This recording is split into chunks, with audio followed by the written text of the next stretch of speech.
la grabación. Ya está. Ok, entonces, nada chicos, ahora sí vamos a comenzar. Les he dicho primero vamos a revisar cómo buscar en el DSpace, en el repositorio de Spol. Entonces, nos metemos por aquí, DSpace Spol. Y aquí pueden encontrar un buscador, pueden meter la materia que ustedes quieran o el nombre de algún profesor que sepan que da esa materia. En mi caso, lo que hacía era buscar el nombre de mi profesor, Alexander López. Y como él da principalmente física mecánica o física uno que se llamaba antes, pues son los resultados que me salen. Aquí notarán que tenemos bastantes resultados dispersos en bastantes pestañas. Y como es molestoso navegar entre todas ellas, pueden ustedes cambiar aquí la cantidad de resultados que les sale por pestaña. Obviamente eso ya les da mayor visibilidad sin tener que estar recorriendo.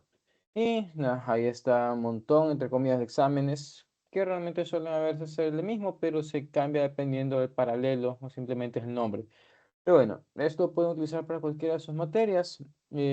Algo importante a entender es que ya hace poco tiempo se dejaron de subir cosas o exámenes tan actualizados a la página porque se sabe que obviamente hay bastantes academias que se lucran de esto. Entonces dijeron como que eso no le corresponde a ellos, los exámenes no los están haciendo ellos, el material no es de ellos, así que por eso se dejó de subir tanto a la plataforma. Pero igualmente tienen cosas antiguas que podrían buscar. Entonces, bueno, eso con esa página. Y ahora sí, nada, vamos a revisar los ejercicios para hoy. Vamos a revisar primero el tema. Sabemos que nos toca cantidad de movimiento, así que vamos definiendo eso. En una clase anterior, en la de dinámica, si no me equivoco, ya habíamos visto a breves rasgos que la cantidad de movimiento es este vector definido con la letra P, que es igual a masa por velocidad. Eso realmente no nos dice mucho, entonces vamos a ver qué interpretación le podemos dar a ese vector.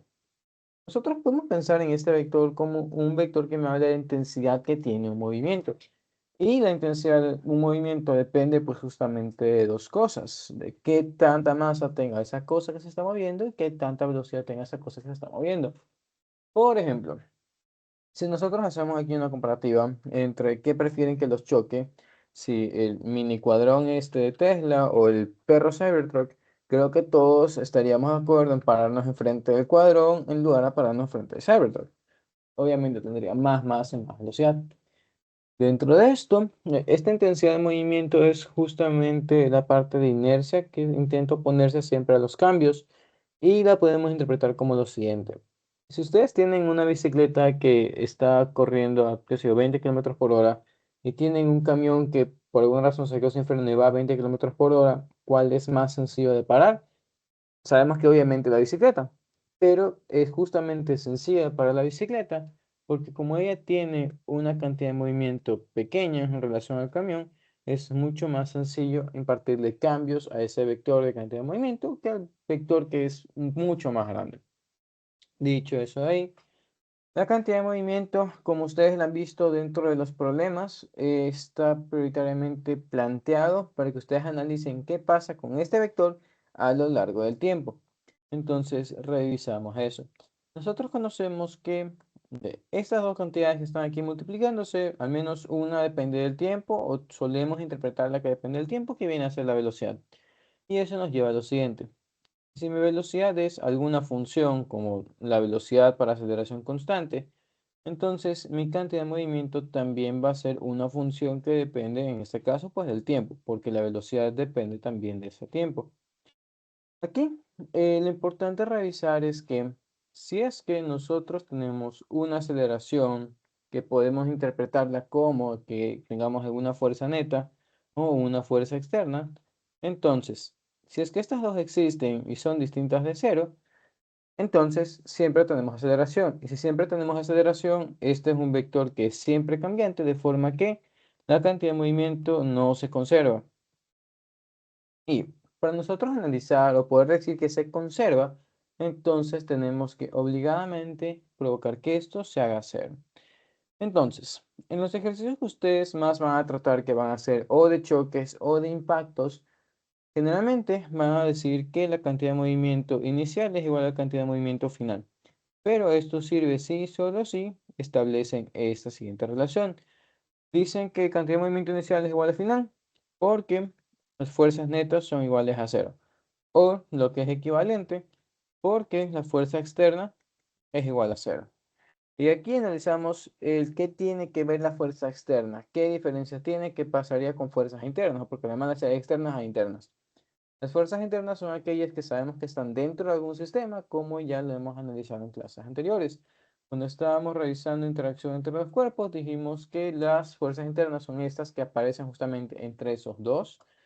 Y ayer hicimos lo mismo con energía, cuando teníamos un bloque montado encima de otro. Habíamos dicho que cuando tenemos un bloque encima de otro, entre esos dos sienten una normal, sienten una fricción, pero que si nosotros tomamos el global del sistema, esas fuerzas actúan como fuerzas internas porque están entre mis dos cuerpos. Entonces, estas fuerzas internas que existen entre los dos cuerpos no van a hacer nada a mi sistema. O mejor dicho, la una compensa a la otra, de forma que, otra vez, de forma global, no ha pasado nada. Un ejemplo bastante sencillo de esto es, otra vez, pensemos en dinero, ¿no? Como todas buenas familias latinas, sus padres seguramente les habrán pedido dinero a ustedes. Ya, ustedes obviamente sienten que su dinero disminuyó. Vamos a poner que su dinero baja. El dinero de sus padres aumenta porque pues, están recibiendo ese préstamo. Pero si nosotros analizamos cuánto dinero hay dentro de su casa, tomando en cuenta pues, estos cambios, diríamos que si al inicio habían $100 aquí y luego pues hay cero porque les están prestando, pero ahora sus padres son los que tienen esos 100, pues de forma global no ha pasado nada. La cantidad total no está cambiando porque no hay flujos internos o externos. No llega dinero gratis y no tienen un vacunador que viene a sacarles más dinero. No tienen agentes externos. Entonces, esa es la condición para nosotros decir que la cantidad de movimiento se conserva. Pero bastante importante dentro de lo que estamos definiendo, esto es solamente para el sistema.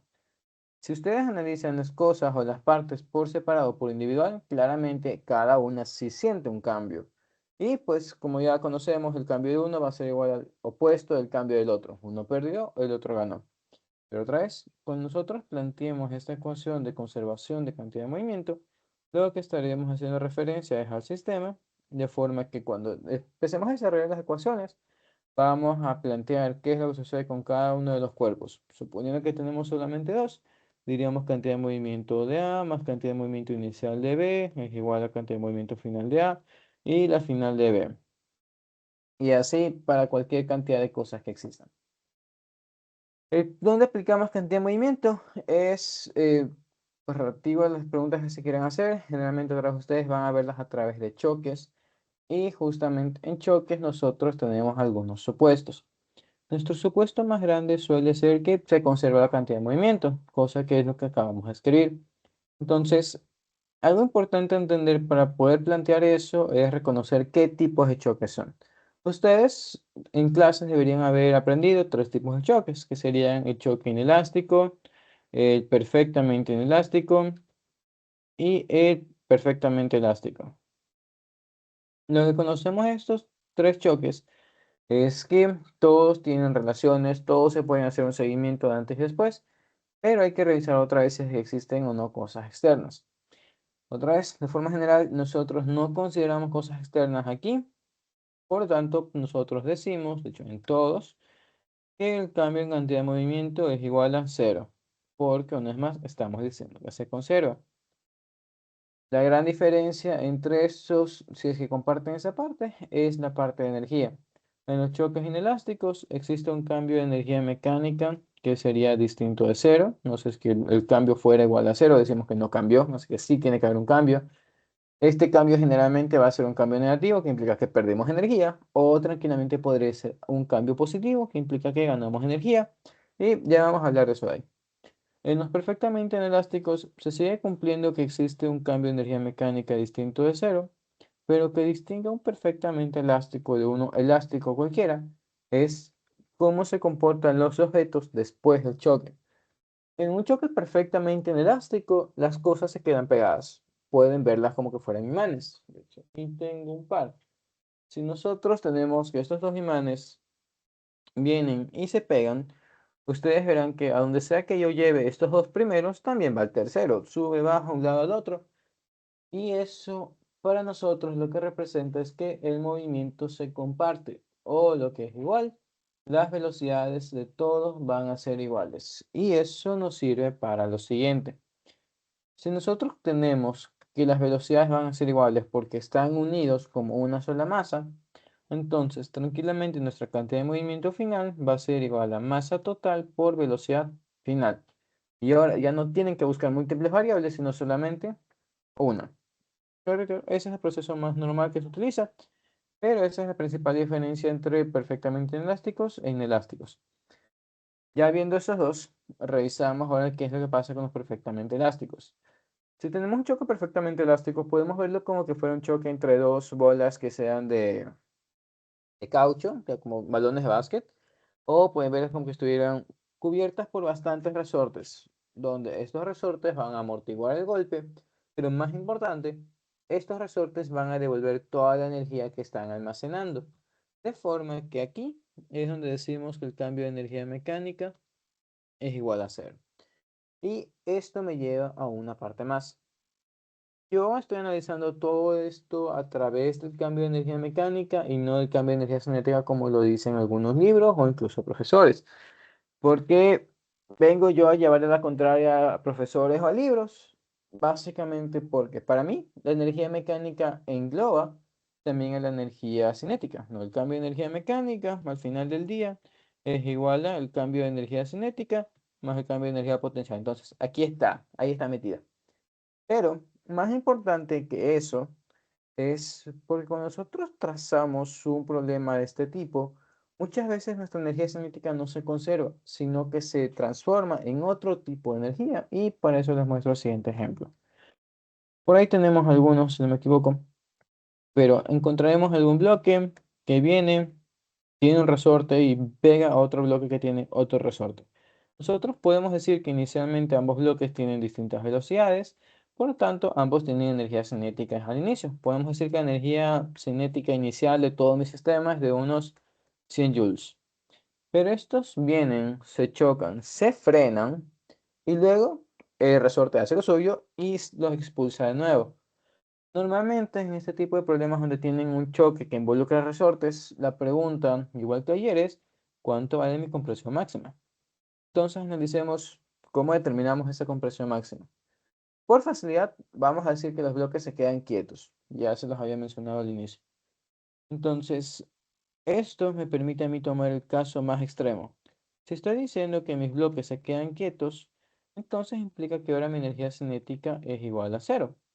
Pero esos 100 joules se tuvieron que ir a algún lado y recordamos que siempre cuando tengamos que un resorte se estira o se comprime, se deforma al final del día, implica que ese resorte ahora tiene energía. Entonces revisemos qué pasa al inicio. Al inicio, ninguno de mis resortes estaba deformado, entonces energía elástica inicial era cero.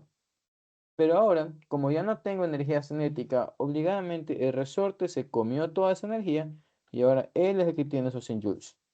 Si comparamos ambos escenarios, claramente mi energía cinética no se conservó. Estoy perdiendo energía cinética que luego la voy a recuperar, sí, pero por ahora, en este momento, no la tengo.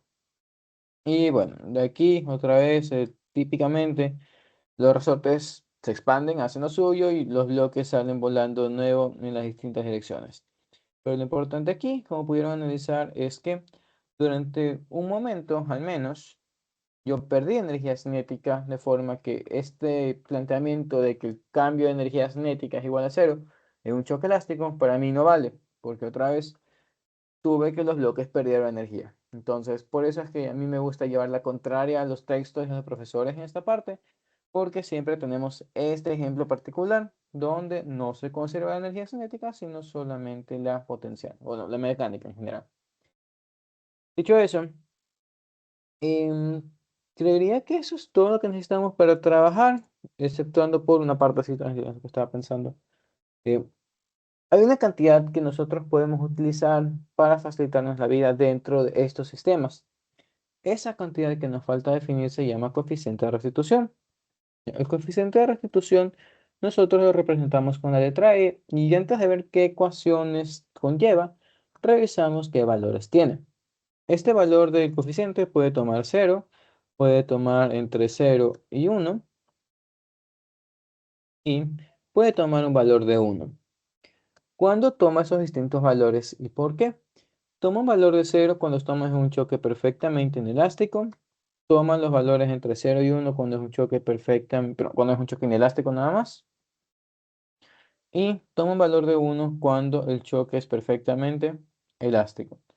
Ahora sí pero ahora sí nos viene la pregunta de por qué toma esos valores. Y en sí es por su ecuación. La ecuación del coeficiente de restitución es igual a, tenemos un menos por afuera y aquí tendríamos velocidad final de un objeto 2 menos velocidad final de un objeto 1 y todo esto sobre velocidad inicial de un objeto 2 menos velocidad inicial de un objeto 1. ¿Cómo está esta ecuación? ¿Qué describe? ¿Y hay algo mal ahí? Si lo hay, ya les explico qué es lo que está mal. Primero, lo que está mal con esta ecuación es que la estamos escribiendo como una división de vectores. Deberían recordar que división de vectores es imposible, no existe. Entonces, en sí, no estamos haciendo una división de vectores, pero lo que estaríamos haciendo es una división de la rapidez relativa que existe entre ambos cuerpos. Vamos a intentar darle un sentido a esta ecuación. Esta ecuación lo que me está intentando decir es darme una relación entre la velocidad a la que se separan las cosas respecto a la velocidad en la que se van uniendo. Vamos a verlo de esta forma.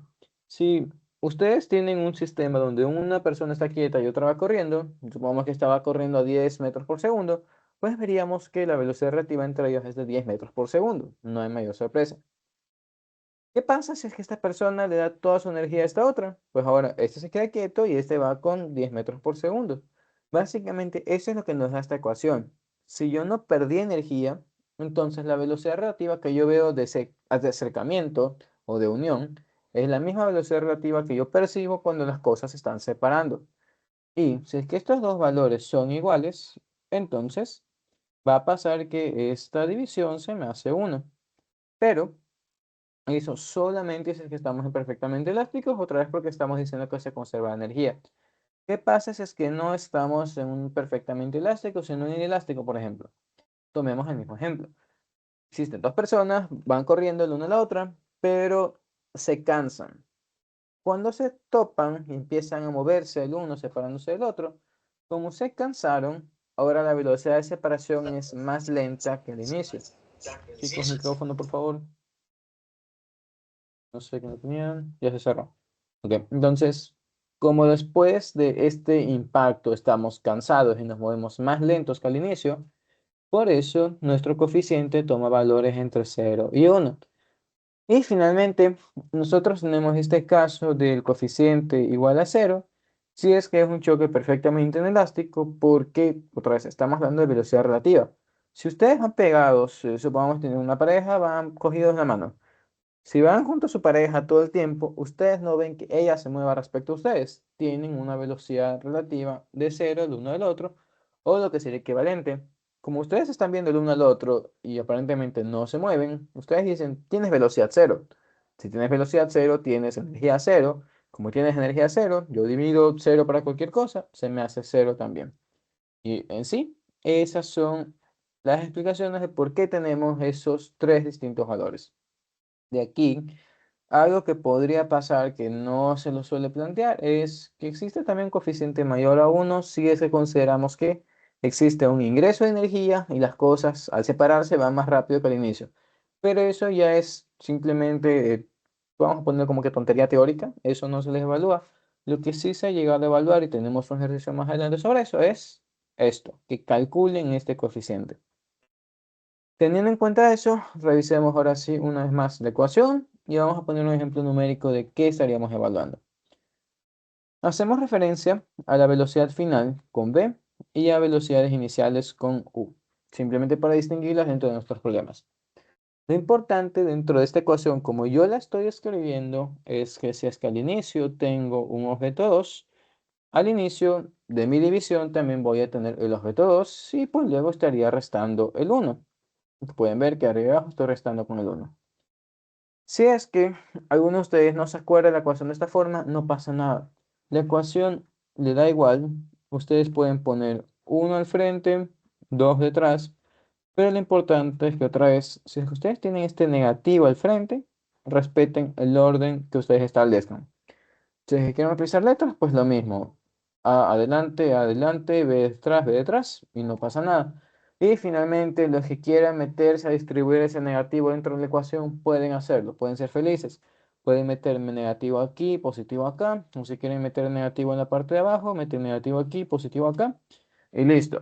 Son como yo, distintas formas de aprenderse la ecuación, pero para mí la más amigable es esa de aquí, porque tengo la misma estructura arriba y abajo.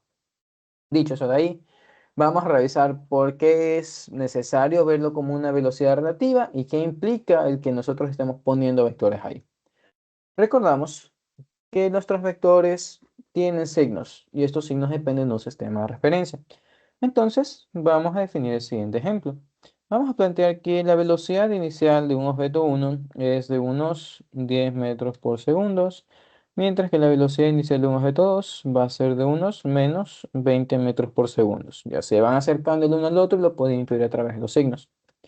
A su vez, después de un montón de cálculos que nosotros podamos hacer, podríamos encontrar qué pasó con las velocidades finales. Podemos decir que la velocidad final de uno va a ser igual a unos 15 metros por segundo y la velocidad de 2, pero vamos a meterle menos aquí, la velocidad final de 2 va a ser de unos 5 metros por segundo. Entonces me dicen aquí, calcule el coeficiente de restitución, ¿no? ¿Cuánto vale esa cosa? Entonces, simplemente utilizamos la definición que tenemos ahí arriba y a ver qué sucede. Diríamos entonces, tengo mi coeficiente que va a ser igual a menos la resta entre estos dos vectores. Una vez más, respetamos el sistema de referencia, que implica que estaremos respetando los signos que tengan esos vectores de velocidad. Entonces, tenemos por aquí los paréntesis, las restas en medio, y ahora sí reemplazamos. Velocidad final de uno, ok, menos 15. Velocidad final de 2, 5. Y lo mismo en la parte de abajo. Tenemos la de uno, luego la de 2. Y después de haber reemplazado esas cosas por ahí, pues simplemente es cuestión de ponernos a ver qué resultado tenemos al final. Estaríamos viendo que en la parte de arriba pues tenemos menos 15 con menos 5 nos daría menos 20. Tenemos el menos por delante de la ecuación y aquí esta resta nos estaría dando 30. De forma que al final tenemos 2 tercios o que sería igual 0,66 hasta el infinito. Lo importante es que ustedes como tal ya están definiendo cuánto vale su coeficiente de restitución y simplemente otra vez solo es reemplazar los vectores de velocidad respetando los signos que ellos tienen. Ahora, esto de aquí es algo extremadamente sencillo de calcular, no tiene mayor misterio, pero su mayor utilidad la encontraremos cuando trabajemos choques elásticos. El problema con los choques elásticos es que, como recordarán de la clase de ayer, cuando nosotros consideramos esas energías cinéticas, pues tienen la velocidad al cuadrado. Y el problema de tener velocidades al cuadrado es que tenemos que aquí combinar esas ecuaciones cuadráticas con ecuaciones lineales, y eso es simplemente un dolor de cabeza que genera ecuaciones súper extensas, pero que nosotros nos podemos evitar. Y nosotros nos podemos evitar eso porque conociendo que es un choque elástico, podemos definir cuánto vale nuestro coeficiente de restitución, que sería 1, y de aquí hacen un despeje y tienen dos ecuaciones lineales. Para ponerlo de una forma más explícita, vamos a trabajar ejercicios al respecto y pues nada, para que se adapten. De aquí lo importante es que esto es, entre comillas, solo una herramienta, no es obligatorio que se la aprendan, o al menos así se suele decir en clases, hasta que luego les toque evaluarlo dentro de un examen. Entonces, nada, noten que importa más el cómo llegamos a esa ecuación, más no utilizarla. Así que bueno, uso le daremos más adelante. Revisamos entonces este primer problema. Tenemos dos masas puntuales que van al encuentro con igual rapidez sobre una superficie horizontal lisa. Nos dicen que realizan un choque perfectamente elástico en ausencia de fuerzas externas. Entonces, ¿qué pasa en el proceso? Revisemos. Siempre tenemos que dibujar un antes y un después. Entonces, según lo que nos dice el problema, ambos bloques, o perdón, dos masas puntuales van con igual rapidez. Vamos a poner esta es masa 1, va con una velocidad v. Y una masa 2 va con velocidad v también, pero a la izquierda. De aquí, en nada, conocemos que es un choque perfectamente elástico. Entonces, la energía mecánica inicial que tenemos al inicio debería ser igual a la energía mecánica que tendremos al final, que la estaríamos dibujando por aquí. Sabiendo que es un choque elástico, nuestra intuición nos diría que las cosas van a rebotar. por ahora podemos manejarlo así. En este problema no tenemos que complicarnos con signos. Y lo importante es que podemos decir que tenemos una velocidad 1 y velocidad 2 después del impacto. Veríamos que no tenemos mayor información. Y algo importante también a notar es que ustedes no conocen qué pasa con las masas. Es decir, nosotros no conocemos si la masa 1 es igual a la masa 2. Al menos el texto no nos da mayor información. Solo nos dice que tenemos dos masas puntuales, van al encuentro, igual rapidez. Lo podemos interpretar como velocidades iguales, pero en direcciones contrarias. Y bueno, lo demás, que es un choque elástico. Entonces, como nosotros no conocemos nada de las masas, nosotros no podemos decir que la cantidad de movimiento inicial sería igual a cero. Y ahora, para que no hayan pensado en por qué poner cero, vamos a revisar la forma equivocada de resolver el problema. Yo diría que mi cantidad de movimiento inicial, como es un vector, no es nada más que la suma de las dos cantidades de movimiento de las cosas que están ahí. P1 inicial más P2 inicial. Si nosotros asumimos que ambas tienen la misma masa, pues diríamos que este vector sería igual a masa 1 por B positivo menos masa 2 por B negativo. Por otra vez, si asumimos que las masas son iguales, tranquilamente uno de ustedes podría venir, cancela un término con el otro, dice cantidad de movimiento igual a cero. Y pues si esa opción está metida por ahí en el problema, va a meter eso. Por otra vez, lo importante es no asumir información. Entonces, nada, ignoramos eso aquí, estaría mal, revisemos ahora sí las opciones. El problema nos dice que la energía cinética de cada partícula se conserva. Eso es una verdad a medias. Esto puede pasar si y solo si las rapideces son iguales al inicio y al final. En cuyo caso, si ustedes reemplazan la ecuación de energía cinética para cada una de ellas, pues sí, les quedaría, por ejemplo, para la 1, cinética inicial de 1 va a ser un medio más A1 B1 cuadrado. Recordamos que como el cuadrado se deshace de los signos, aquí me da igual si es que al final tengo lo mismo con signo contrario porque se va el signo. Y solo si sucede esto, yo puedo decir que sí, se conserva la energía cinética de mi bloque 1 y la del bloque 2. Pero nosotros no tenemos información numérica para saber qué sucede con las velocidades.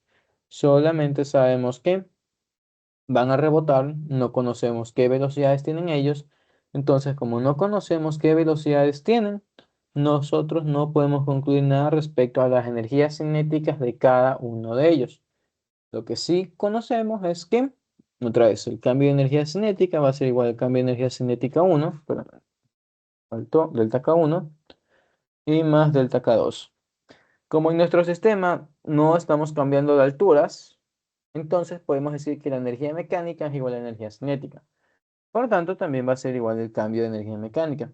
Lo importante aquí, otra vez, a partir de teoría. Si es un choque elástico, mi cambio de energía mecánica vale cero. Si mi cambio de energía mecánica vale cero, pero tengo partes adentro que están cambiando, entonces la energía que gana uno va a ser igual a la energía que está perdiendo el otro. Y otra vez, esto nos lleva a esta teoría de flujo de dinero en un sistema interno. Lo mismo de la casa de hace rato. Ustedes dan dinero, pierden dinero porque están prestando dinero a sus padres, pero sus padres están ganando. Pero dentro de la casa, el dinero se mantuvo constante. Y lo mismo estaría pasando aquí. No sabemos qué le pasa a cada uno de ellos, simplemente sabemos que son opuestos, pero no se conserva, así que se fue ese de ahí. Siguiente literal. Nos dice que la cantidad de movimiento de cada partícula se conserva. Podremos meternos otra vez con este análisis de dinero dentro de la casa, pero vamos a tomar otra perspectiva. La cantidad de movimiento es un vector. Si nosotros analizamos inicialmente, P inicial de 1 va a la derecha, después el impacto, P final de 1 va a la izquierda.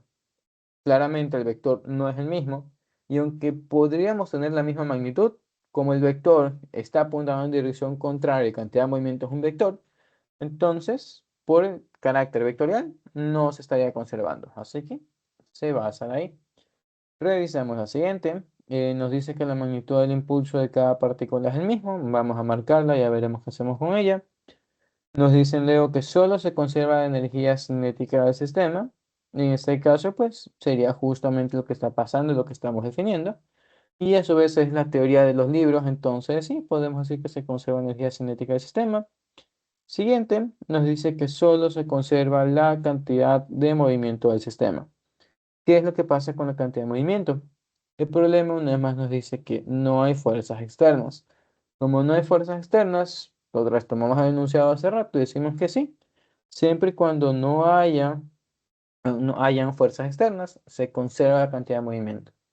En este caso, tenemos dos opciones correctas. Vamos a ver qué es lo que pasa con el tercero y finalmente vamos a ver por qué tenemos tantas opciones. Si no me equivoco, este problema era de escoger combinaciones de literales, entonces por eso algunas están bien. Pero bueno, ya conociendo eso, revisemos esta aquí.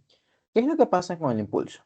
El impulso no es nada más que el cambio en la cantidad de movimiento. Si no me equivoco, la letra del impulso es J. En su tiempo intenté averiguar por qué y no encontré razón alguna, simplemente J. Alguien le dio la gana de poner eso. Pero bueno, el impulso es el cambio en la cantidad de movimiento y aquí nos están diciendo que la magnitud del impulso es la misma para ambas. Y otra vez, tomando el análisis del dinero dentro de una casa, veríamos que sí, eso ya lo determinamos. Dijimos que el cambio de uno es igual al negativo del cambio del otro, pero eso cuando hacemos referencia a vectores. Si hacemos referencia a la magnitud del vector, entonces sí se va a cumplir esto. Y de hecho, esto de aquí, los cambios internos que uno cancela al otro, es lo que da origen a lo que vimos la clase anterior. Perdón, es lo que vimos en la clase anterior. De nuevo en esta parte. Estas fuerzas internas no son nada más que impulsos internos, pero manifestados como fuerzas, que es básicamente lo mismo que estamos diciendo aquí. La razón por la que mi sistema se permanezca constante es porque el cambio interno que siente una partícula cancela el cambio que siente la otra. Igualmente, en forma de ecuación podríamos plantear lo siguiente. El cambio en la cantidad de movimiento del sistema es igual al cambio en la cantidad de movimiento que siente mi partícula 1 más el cambio de movimiento, pero el cambio en la cantidad de movimiento que siente la partícula 2. ¿Qué sabemos nosotros dentro de esto? Como no hay fuerzas externas, esto se hace cero, de forma que el cambio 1 es igual al negativo del cambio 2, y a su vez este cambio, por definición, es el impulso que siente la partícula 1, mientras que esto de aquí sería el impulso que siente la partícula 2. Pero si hablamos de magnitudes de los vectores, entonces vemos que efectivamente las magnitudes de esos dos vectores van a ser iguales. Entonces, esa está bien. La magnitud del impulso de cada partícula es el mismo. De ahí, en lo que respecta a las otras ecuaciones, a los otros enunciados que habíamos marcado bien, un poquito mejor de comprensión lectora, se me va de la mano. El que aquí nos están diciendo, este es solo en una condición condicional, valga la redundancia, de que solo eso es verdad. Pero que sabemos, sí se conserva la energía cinética del sistema, pero no es lo único que se conserva. Se conserva también la cantidad de movimiento. Vamos a ponerle P constante. Y el siguiente nos dice, solo se conserva cantidad de movimiento. Es verdad, sí se conserva, pero también se conserva energía mecánica, que se otra energía cinética. Entonces, no, el hecho que nos digan que exclusivamente se conserva uno estaría mal. La respuesta correcta sería la de acá. ¿Preguntas sobre eso? Sí, el problema de ahorita es que, déjenme corregir algo. Ya. Ok, no veo nada en chat, vamos a seguir. Pero ya, ahí solamente deberían ver la pantalla, no debería estarse cambiando entre distintas pestañas. Si no hay preguntas con eso, nada, avanzamos. Y tenemos esto acá. Nos encontramos que hay un explosivo de cierta masa, se lanza al aire con un vector de velocidad inicial que está ahí dado, y nos dice que después de 4 segundos el objeto estalla en dos partes iguales. Tenemos un cambio de energía, en este caso mecánica. Durante la explosión nos dan cuánto vale la gravedad y nos dicen que la explosión es unidimensional y ambos pedazos se mueven en el mismo sentido. Conociendo eso, entonces determinemos qué pasa con esos dos literales que nos piden hallar. Revisemos el sistema. ¿Qué implica esto de una explosión unidimensional? ¿Por qué tenemos un vector de velocidad inicial ahí arriba? ¿Qué sucede en este sistema? Que nos digan que la explosión es unidimensional es simplemente una forma de decirnos que al momento de que exploten las cosas o los pedazos de la granada, en este caso, pues vamos a tener solamente dos partes. Y estas dos partes no van a irse en direcciones que les dé la gana, sino que al ser un movimiento unidimensional, ellas van a seguir una línea de movimiento, una única línea de movimiento. ¿Qué dirección tiene esa línea? Sabrá Dios, ya lo averiguaremos, pero solamente sabemos eso. Al momento de explotar estas dos partes, el uno debería moverse en una dirección y el otro, bueno, en un sentido y el otro en el otro sentido. Pero adicional, para facilitarnos la vida, el problema nos dice que no solamente es un movimiento unidimensional, sino que ambos pedazos van en el mismo sentido. Por lo tanto, o ambos, en este caso, pues ambos suben o ambos estarían bajando. Ya veremos cuál es la dirección correcta y en sí cómo es el movimiento más adecuado. Más teoría dentro de este tema. Conocemos que en nuestro sistema no hay fuerzas externas o tenemos una fuerza que es la gravitatoria. Para el momento de la explosión se da en un instante. Eso nos lleva a lo siguiente. Cuando ustedes tienen que las cosas explotan, esta explosión pero se da en un tiempo muy breve, de forma que las fuerzas que están aplicadas sobre el sistema no han podido hacer nada. Por ejemplo, revisamos otra vez aquí con los imanes. No los voy a soltar a que se peguen porque si no se me rompen, son neodymium que es muy frágil. Entonces, ¿qué es lo que podemos ver aquí? Yo puedo tener aquí a mis imanes y los voy a unir, ven que los estoy uniendo, pero al momento de unirlos, ellos no han cambiado de altura. Obviamente, por un lado, porque los estoy sosteniendo, pero también importantes porque no estoy dejando que la gravedad haga ningún efecto porque los estoy sosteniendo. Para este sistema, cuando explote mi sistema, mi granada en mil pedazos, lo que estaría pasando es que tengo mi granada en un instante completa, parpadeo, y esa cosa ahora está fracturada, y de ahí los pedazos van a salir volando. Pero en este pequeño instante en que se da la fractura, vemos que está en el mismo lugar en el espacio.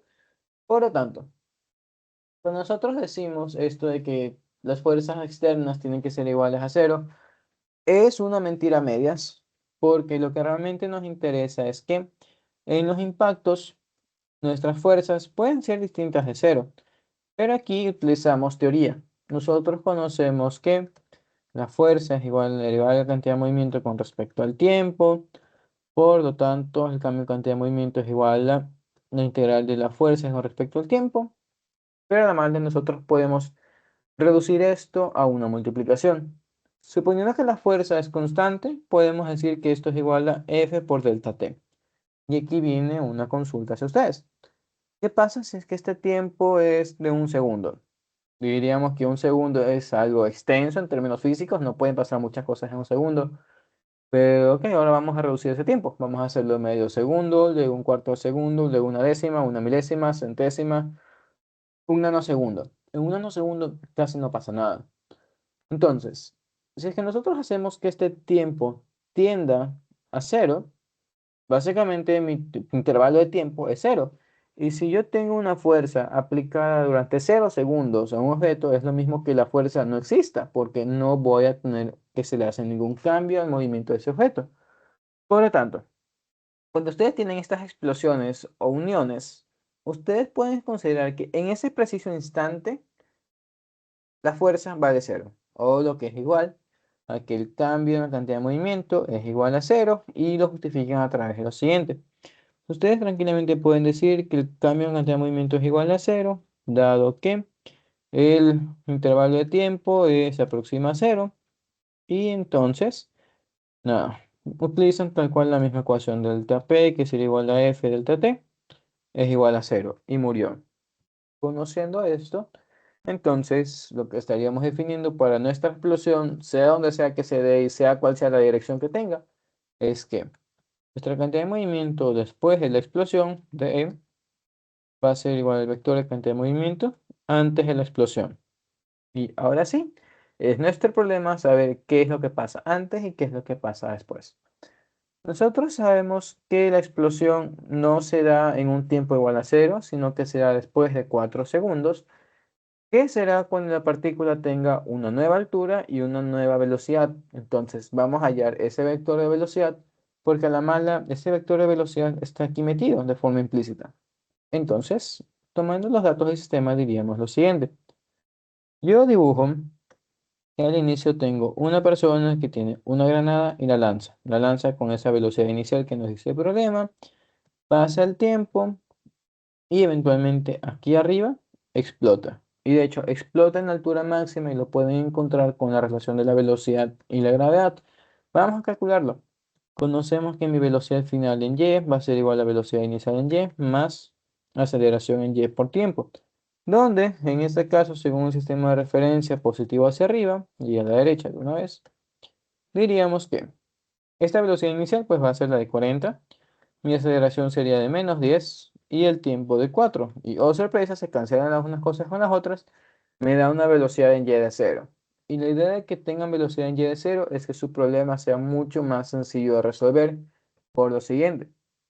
Si yo sé que estoy en altura máxima, sé que no tengo velocidad en vertical, pero solo tengo velocidad horizontal. Entonces, mi velocidad antes de la explosión es una velocidad horizontal y por lo que conocemos del problema que nos dice en texto, después de la explosión, nuestros dos pedazos van a tener la misma dirección que antes de la explosión, que va a ser una dirección horizontal y pues ambos en este caso a la derecha. Y aquí más partes de teoría. ¿Por qué sabemos que los pedazos van ambos a la derecha y no ambos a la izquierda? Por la conservación del vector. Si yo tengo que un vector va hacia abajo y estoy diciendo que se conserva, entonces yo puedo dividir este vector en muchas partes. Pero al momento de yo sumarlas a todas esas me tienen que seguir dando el mismo vector que va hacia abajo. Y noten que digo el mismo vector y no solamente es magnitud, sino la dirección. Entonces, resumen de esto. Sería estúpido nosotros poner que los dos pedazos van a la izquierda porque eso contradice el movimiento original de la granada. Y eso no sería práctico. El sujeto lanza la granada a la derecha, explota y los pedazos vienen a la izquierda. Como que falló un poquito los cálculos. Entonces, ya conociendo cómo se ve nuestro vector antes de la explosión, podemos seguir trabajando. Rescatamos entonces de los datos iniciales. Como nuestra velocidad en x va a ser constante, entonces esta velocidad va a ser igual a la velocidad inicial en x, que sería de 20 metros por segundo, que es lo que estaba viendo ahorita ahí arriba en la gráfica. Conociendo esto, pues diríamos que como nuestro vector de velocidad de antes de la explosión solamente tiene componente en x, pues ya en forma vectorial, esta cosa sería igual a 20i.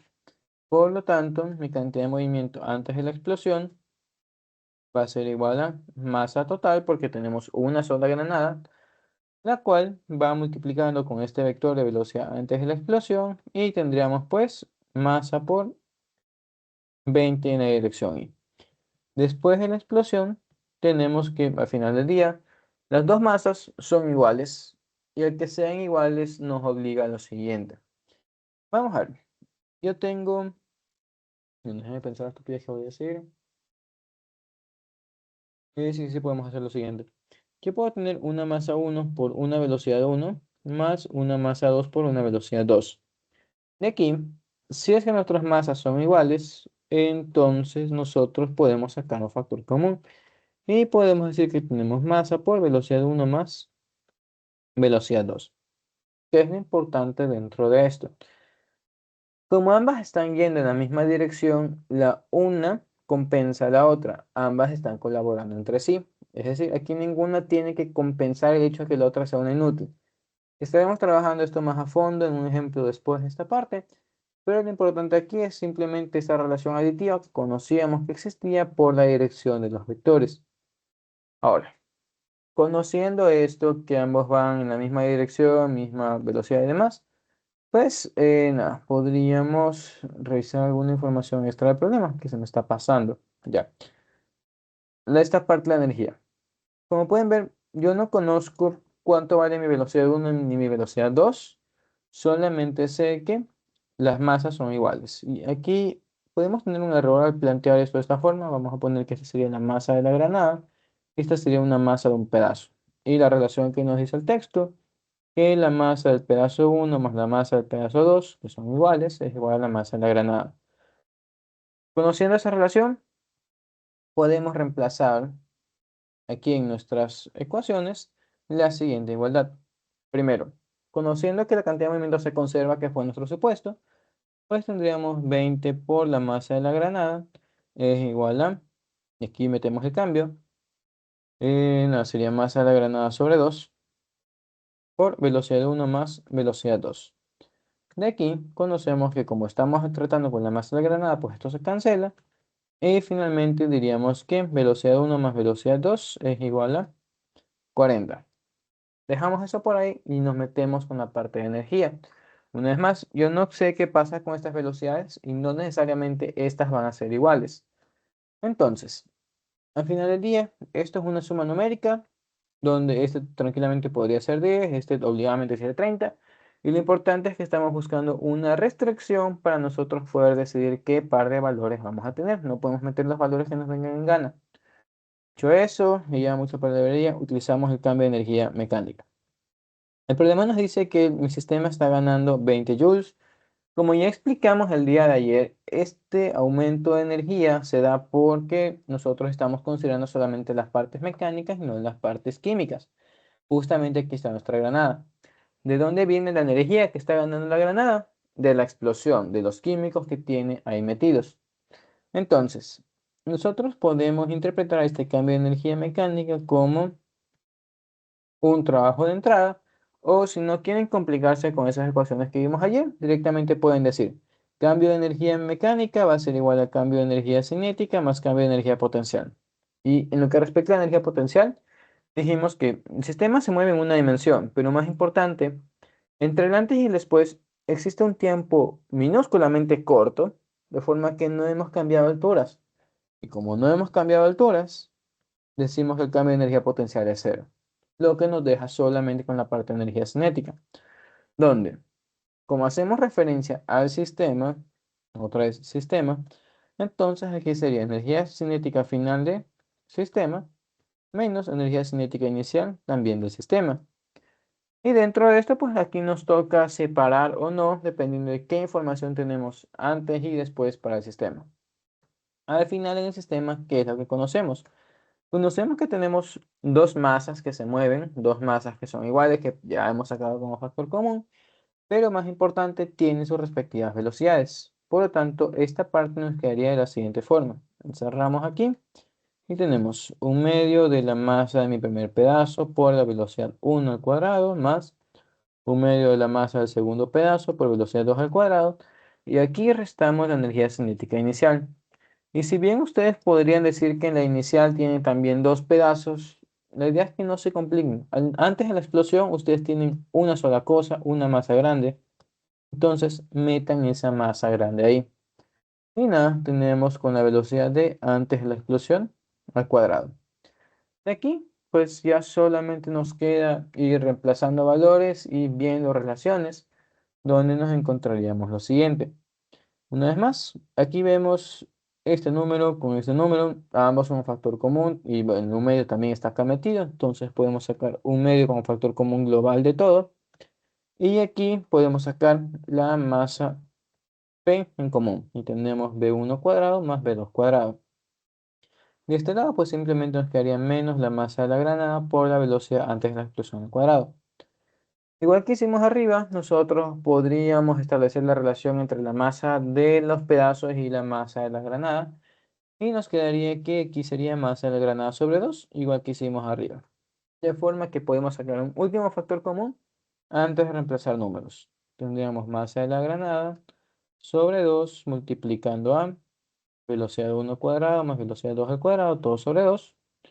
Y esto menos la velocidad antes de la explosión al cuadrado. Teniendo eso ahí, recordamos que conocemos el otro lado de esta ecuación, que sería igual a 20. Entonces, en este momento tenemos las siguientes ecuaciones. Conocemos que velocidad 1 más velocidad 2 es igual a 40. Conocemos que la velocidad 1 y velocidad 2, sea lo que sea que vayan metidas ahí, generan que todo este sistema sea igual a 20. No sé ustedes, pero yo identifico. Tengo dos ecuaciones que tienen dos incógnitas. Y por eso podemos o armar un sistema de ecuaciones o utilizar sustitución. Antes de utilizar sustitución, que es lo más adecuado para este tipo de problemas, vamos a meter el número de la masa de la granada, la velocidad antes de la explosión y vamos a ver cuál es el proceso asquerosamente extenso que nos toca seguir si es que utilizamos cuadrados en este tipo de problemas. Entonces, nada, revisamos, nos dice que la masa de la granada es de 400 gramos, que sería 0,4 kilogramos. Y bueno, aquí la rapidez antes de la explosión, si la habíamos sacado, que iba a ser de 20. Entonces tendríamos menos 20 cuadrados. Vamos reemplazando cosas, a ver qué nos sale. Tendríamos otra vez b1 cuadrado más b2 al cuadrado sobre 2 menos 20 cuadrado. Vamos a poner esto como menos 400 una vez. Y solo por facilitarnos la vida para quitarnos las fracciones encima, vamos a unir todo esto dentro de una sola fracción. Tendríamos b1 cuadrado más b2 cuadrado menos 800, todo sobre 2.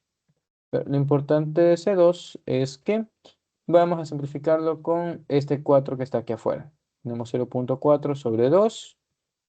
Entonces, en nuestra siguiente línea terminamos con esta expresión y diríamos que 20 es igual a 0,1 multiplicando a esta cosa. Creería que todo está bien claro hasta ahí, no debería de perdernos. Entonces, antes de hacer un último cambio y meter una ecuación entre la otra, por favor, me avisan si es que está todo bien. Algo que se me pasó por alto decirles en las clases anteriores es que tranquilamente pueden abrir el micrófono, así estoy al tanto de si están bien o no. Así que bueno, si tienen dudas, avísenme antes de meter el cambio de ecuación aquí. Ya, si no los escucho, se mira que estamos bien. Entonces, ahora sí viene la parte molestosa. No es más, tenemos que velocidad 1 más velocidad 2 es igual a 40. Entonces, esto de aquí nos permite a nosotros simplemente decir que velocidad 1 es igual a 40 menos velocidad 2. Por lo tanto, nosotros podemos reemplazar esa relación aquí adentro.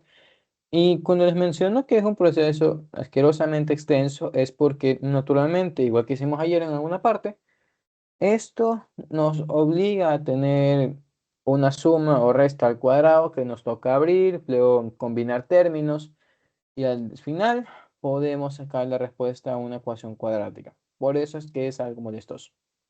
En el caso, simplemente nos toca seguir. Tendríamos entonces, vamos a dejar el 200 aquí, no lo vamos a combinar con el menos 800 todavía. De este lado tendríamos 40 menos b2 al cuadrado más b2 y ahora sí, pero cuadrado menos 800.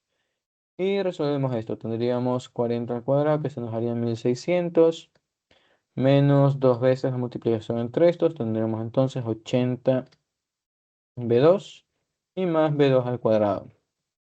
Y ahora sí, más lo que está afuera.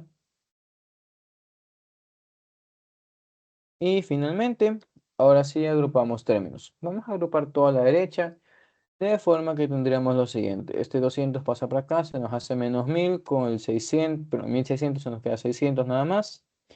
Combinamos estos dos, tenemos 2b2 cuadrado. Con este de aquí tenemos menos 80b2. Finalmente, como todo está igualado a cero, vamos a dividir todo para 2 para lidiar con valores más pequeños. Y nos quedamos con la hermosa expresión final de esto de aquí. Finalmente, habiendo tenido todo eso ahí metido, podemos, ahora sí, encontrar nuestra respuesta en la cuadrática. Y una vez más, no tengo mi calculadora que me gusta aquí conmigo, entonces ni modo, vamos a plantear la ecuación general. Tendríamos que b1,2 va a ser igual a menos b, que sería menos 40, más menos raíz de sb al cuadrado, otra vez tenemos 1600, menos 4ac, y tenemos 300 y el 1 ahí invisible. Todo esto sobre 2a.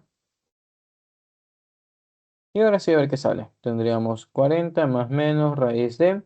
Este se nos hace 1200 con el 1600 nos quedarían 400, raíz de 420. Y ahí tenemos 20, todo eso sobre 2. Y ahora sí encontramos las dos soluciones. Pero esta era B2 nada más. Vamos a poner B2 más, que sería la raíz positiva. Nos daría un total de 60 sobre 2, 30 metros por segundo. Y B2 negativo, que sería con la resta, nos estaría dando un total de 20 metros por segundo. Teniendo estas dos respuestas, analizamos. Como estamos hablando de velocidades, oh no, perdón, estoy mal, nos daría 10 aquí en la, acá. Ya. Teniendo que estas son velocidades, recordamos que sus signos a su vez nos indican direcciones. En este caso, el hecho de que ambas me hayan dado signo positivo, lo que a mí me dice es que ambas van en la misma dirección. ¿Qué sucede con eso? Que por ahora esto no me permite hacer ningún descarte. En problemas a futuro veremos lo siguiente. Supongamos que yo sé que después de un impacto mi partícula 2 va a la derecha, pero después de resolver mi ecuación me sale lo siguiente. La velocidad positiva y la negativa. En la positiva tenemos, qué sé yo, 10 metros por segundo y en la negativa tenemos menos 4 metros por segundo. Por definición, esta estaría incorrecta o no me sirve en mi sistema porque yo ya sé qué dirección toma. Por lo tanto, aquí como no es nuestro caso, pues no podemos plantear nada de eso, porque sí está bien que ambas nos salgan a la derecha. Teniendo que eso no nos sirve, como un filtro, revisamos la otra ecuación que conocemos como restricción, y esa sería la de la velocidad de 1. Habíamos dicho que velocidad de 1 es igual a 40 menos velocidad 2. Entonces, como tenemos dos velocidades 2, nosotros podemos tranquilamente encontrar dos velocidades 1. Como tenemos dos raíces, pues vamos a interpretar esto de la misma forma. Tendríamos B1 positivo, que sería utilizar pues la raíz positiva, y B1 negativo, que vendría a utilizar la raíz negativa. Si utilizamos la raíz positiva aquí, nos saldría un total de 10. Si utilizamos la raíz negativa acá, nos daría un total de 30 metros por segundo. Curioso que nos salgan los mismos valores. Vamos a analizar por qué nos salen esos dos. Y la respuesta es que, como la masa es la misma, ustedes no pueden distinguirla. Básicamente es que ustedes tengan dos monedas. De hecho, déjenme ponerlo por aquí. Ya. Tenemos dos monedas de $1. Si yo las mezclo, ustedes no van a saber cuál es cuál porque son exactamente la misma moneda. Tienen la misma masa. Y a la mala, dentro de mi sistema físico, el hecho de que tengan la misma masa me genera que sea indiferente para mí si la una tiene 30 metros por segundo y la otra solo 10, porque, otra vez, son la misma cosa, son la misma porquería. Entonces, conociendo que es invariante por el hecho de que las masas son iguales, entonces tranquilamente podemos decir que velocidad final 1 es igual a 10 y velocidad final 2 es igual a 30 metros por segundo.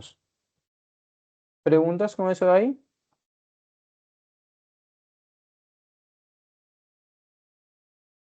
Creería que no. Entonces, listo, hemos solucionado esto. Y si bien parecerá que es un problema extenso, quiero que noten que yo me demoro una vida porque estoy explicándoles absolutamente todo. Ustedes deberían hacerlo más rápido porque solamente son ustedes contra el mundo, no son ustedes dando una clase. Pero bueno, algo más a notar dentro de esta última parte es que, si es que por ejemplo aquí tuviéramos tenido un 20 y nosotros aplicamos lo mismo, esta resta. Pues en el primer caso habríamos tenido menos 10 y en el segundo hubiéramos tenido 10. ¿Por qué estoy haciendo esta modificación aquí? Por el mismo análisis hace un momento. Yo tengo que revisar si las respuestas que me está dando mi problema tienen sentido físico o no. ¿Qué pasaría aquí? Si yo tuviera esta respuesta, yo diría, esta está mal, porque mi sistema se movía a ambos cuerpos a la derecha. Entonces, el hecho de que esta esté mal nace porque le estaría alimentando la respuesta incorrecta. Por lo tanto, estaría descartando esa respuesta y me quedo con la que sí cumple para ambos. Pero una vez más, en nuestro caso no nos dio o no nos dio inconvenientes porque son la misma masa. Así que bueno, si no hay preguntas con eso, nos metemos con otro más a ver qué podemos sacar. Así que, no, este es un poco extenso, me tomé mucho tiempo en este. Vamos a revisar este de acá y revisamos otra cosa. Tenemos estas dos situaciones, tenemos un antes y un después para cada una de ellas y nos piden conocer. Pues nada, ¿en cuál de estos enunciados tenemos situaciones correctas? Revisamos las energías mecánicas porque nos están mencionando eso en ambas. ¿Qué sucede en el antes de mi primer sistema? Vemos que esa caja está quieta, tiesa, no tiene velocidad. Podemos decir que a su vez no tiene altura si consideramos y igual a cero ahí. De forma que la energía mecánica inicial es igual a cero. Y aquí al final, como tenemos movimiento, nuestra energía mecánica final es distinta de cero. Y lo mismo pasa por acá. Acá sucede que yo tengo dos partículas que se están moviendo la una a la otra, no pasa nada con eso. Importante en lo que respecta a energía aquí es que tenemos energía distinta de cero, mientras que al final, después del impacto, tenemos energía cero. Por lo tanto, si revisamos los primeros enunciados que nos dicen que la energía mecánica se conserva en uno pero no en el otro, está mal porque ninguno se conserva, y lo mismo con la segunda. Vemos que en ambos escenarios cambia. Ya conociendo eso, nos metemos a hacer el otro análisis, donde nos piden saber qué pasa con la cantidad de movimiento. Y aquí, una vez más, es simplemente sumas vectoriales de qué es lo que vemos. Vemos en ambos escenarios que al inicio nuestro sistema está en reposo. Aquí pues P sub 0 es igual a 0, no hay nada. Y aquí P final también es igual a 0, porque este vector cancela este otro porque tenemos misma velocidad y misma masa. Al final realmente no me interesa si las masas son iguales y las velocidades son iguales, sino el producto. Por ejemplo, les meto el siguiente caso. Tenemos una masa que tiene una velocidad v, pero acercándose a ella tenemos una masa que es 4 veces más grande, pero va 4 veces más lenta. ¿Qué sucede? No me interesa la velocidad individual de este cuerpo, no me interesa la masa individual de este cuerpo, sino la multiplicación de esas dos cosas, que claramente ven que me va a dar también m con b, de forma que entre estos dos se cancelan. Y bueno, lo mismo pasa en la situación B. Este vector cancela el de acá, cantidad de movimiento inicial es igual a cero. Y lo mismo con la cantidad de movimiento final donde se han quedado quietos. Por lo tanto, estos dos se van porque me dicen que en uno se conserva pero no en otro.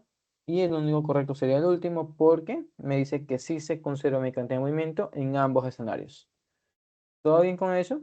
¿Todo claro? Asumir que sí. Entonces, si estamos bien con eso, vamos a revisar este problema de aquí de nuevo, que lo hicimos en dinámica, pero vamos a meterlo ahora con impulso. Como ya hemos visto, conocemos que mi cantidad de movimiento final no es nada más que mi cantidad de movimiento inicial más algún cambio que nosotros le hagamos. No es la definición de todas las cosas que pueden cambiar en un sistema. Y bueno, es una frase que solía decir antes, que es que lo que ustedes tengan al final de su vida depende de dónde empezaron más los cambios que ustedes realizaron a lo largo de toda su vida. Bueno, no tenemos que ponernos tan filosóficos, no es la clase, pero es la idea. Un final siempre es igual al inicial más los cambios que hagamos. Dicho eso, ¿qué sucede aquí? Yo tengo una cantidad de movimiento inicial asociada a que tengo una masa y una velocidad inicial. Entonces vamos a poner esto, masa v sub 0. En lo que respecta a cambios, esto aquí no necesariamente es un solo vector, sino que puede ser la suma de todos los vectores que yo tenga en mi sistema. Y en este caso tendría dos cambios de cantidad de movimiento. Tendría un impulso 1 y tengo un impulso 2. Leyendo el problema, nos dice que al inicio nosotros empujamos con 5 newtons este bloque en la dirección en la que ya estaba yendo. Como está ayudándonos a movernos a favor, entonces diríamos que este impulso es positivo y en este caso pues vale los 5 newtons por el tiempo que es de un segundo, que nos daría pues 5 segundos nada más. Mientras que el segundo cambio nos dice que nos empujan con 5 también, pero en la dirección contraria. De forma que ese vector sería de menos 5 y como pueden ver, el de un cambio cancela el otro. De forma que cuando yo evalúe mi cantidad de movimiento, me va a quedar que cantidad de movimiento final es igual a la inicial. Por lo tanto, mi velocidad final es igual a mi velocidad inicial, que fue lo mismo que nos salió en esa otra clase, obviamente, como Dios manda. Entonces, si no hay preguntas con este, que reitero, ya lo hemos hecho, vamos a revisar otra cosa más. Este es un poquito extenso, quiero meterme con el de acá. Ya en este trabajamos impulso y el coeficiente de restitución. Entonces, revisemos. Tenemos un bloque de masa 1 que tiene una velocidad inicial, ven que está con el U o la mu, como quieran verla. Y este choca con otro bloque que tiene otra velocidad con esos términos. Entonces, nos dicen que al final conocemos la velocidad de uno de los objetos y con esa información entonces podemos calcular la velocidad del otro objeto. Aquí, ¿qué es lo que tienen que hacer? Por ahora, tengo entendido que no manejan muy bien obviamente el coeficiente de restitución, es algo relativamente nuevo, así que vamos a abusar de eso.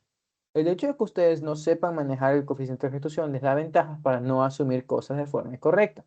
Y otra vez les comento, ¿qué pasó en este examen? Que este fue el que me tocó tomar en mi primer semestre como técnico docente. Muchos asumieron que el tipo de choque era elástico. Con la información de que es elástico, decían, mira, el coeficiente es igual a 1. Y con eso, entonces, ellos podían sacar cuánto valía la velocidad del segundo objeto. Y luego, conociendo la velocidad del segundo objeto, ellos metían ese término dentro de la ecuación de coeficiente de restitución, a ver cuánto me da, y como esa cosa daba 1, decían, ah, mira, entonces es un choque elástico. No sé si se dan cuenta del error inmenso que hay ahí. Si ustedes parten de un enunciado y meten un valor, encuentran un valor, entonces, si ustedes luego reemplazan este valor para encontrar esta pinche variable, obviamente van a llegar a lo mismo, a menos que se coman signos por ahí. Entonces, es un sistema redundante. Y el problema de esa redundancia se da porque asumieron estos alumnos mal esa cantidad. Entonces, con ustedes no vamos a asumir nada y simplemente vamos a hacer esto como Dios manda, a puro esfuerzo y de forma extensa. ¿Qué estaríamos haciendo ahí? Como no conocemos el tipo de choque, obligadamente ustedes no pueden asignarle ningún valor al coeficiente, 0, 1, ni cualquier número infinito que esté en medio de estos dos. Entonces, simplemente tienen que trabajar con los enunciados clásicos, ver qué pasa con la cantidad de movimiento, ver qué pasa con la energía y ver si sacan alguna información al respecto. Lo primero, meternos siempre con cantidad de movimiento. Diríamos que delta P es igual a 0. Dado que nuestras fuerzas externas son iguales a 0, siempre justificando de dónde sacan esto. Ya habiendo planteado eso, entonces diríamos que, pues nada, esto simplemente me hace referencia a que la cantidad de movimiento final del sistema es igual a la cantidad de movimiento inicial del sistema. Otra vez, como estas cosas son vectores y hablamos de sistema, entonces describimos qué pasa para cada uno de los objetos. Tendríamos cantidad de movimiento final de 1 más cantidad de movimiento final de 2 es igual a cantidad de movimiento inicial de 1 más cantidad de movimiento inicial de 2. Todos como vectores y aquí es donde empezamos a reemplazar masas y signos. Conocemos que la masa 1 pues tiene una masa de 10 y la velocidad final de 1, como nos da el problema, es negativa. Como en este caso vamos a asumir que solamente estamos en X, no vamos a meterle la Y, pero vamos a dejarlo ahí nada más. Ya conociendo esta, diríamos que la masa 2 no la conocemos, sabrá Dios cuánto vale su velocidad, simplemente conocemos que es una masa de 8 kilogramos. Y aquí viene una parte importante de la resolución numérica de este tipo de problemas. Recordando que lo que ustedes están buscando son vectores, y estos vectores obviamente tienen signos, conviene que ustedes planteen sus incógnitas a favor del sistema de referencia. Vamos a ver aquí el ejemplo. Por notación común, estaríamos asumiendo que positivo es a la derecha.